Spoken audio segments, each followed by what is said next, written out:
బుల్జలో breaking news చూస్తున్నాం. నెల్లూరు జిల్లా Krishnapatnam పోర్టులోని container cargo తమిళనాడుకు తరలిపోతోంది. నిజానికి నవయుగ కంపెనీ నుంచి 3 ఏళ్ల క్రితం పోర్టును ఆదాని గ్రూప్ తీసుకుంది. చెన్నైలోని ఎన్నూరు, కట్టుపల్లి పోర్టులకు కంటైనర్ కార్గో టెర్మినల్ను ఆదాని గ్రూప్ తరలిస్తోంది.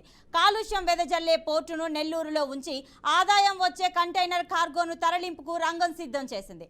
దీనివల్ల రాయలసీమ, కోస్తాలోని దాదాపు 7 జిల్లాలు నష్టపోనున్నాయి.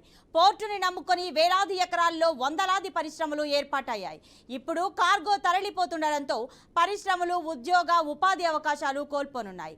2019కి ముందు 6 లక్షల కంటైనర్లతో జరిగిన వ్యాపారం ఇప్పుడు 1 లక్ష కంటైనర్లకి పడిపోయింది. ఈ పరిణామంతో పోర్టులో 10,000 మందికి పైగా ఉద్యోగులు నష్టపోనున్నారు.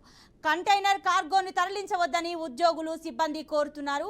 మరి ఈ క్రమంలోనే మాజీ మంత్రి సోమిరెడ్డి నేతృత్వంలో టీడీపీ, జనసేన వామపక్షాలు పోరాటానికి సిద్ధమవుతున్నారు. పోరాటంలో భాగంగా రేపు పోర్టుకు అఖిలపక్ష నేతలు సందర్శించనున్నారు. తమిళనాడుకు నెల్లూరు జిల్లా కృష్ణపట్నం పోర్టులోని కంటైనర్ కార్గో, చెన్నైలోని Ennore, Kattupalli పోర్టులకు container cargo terminal తరలింపు నెల్లూరుకు కాలుష్యకారక పోర్టు, తమిళనాడుకు ఆదాయం పెంచే పోర్టు కార్గో తరలింపుతో ఏపీకి తీవ్ర నష్టం.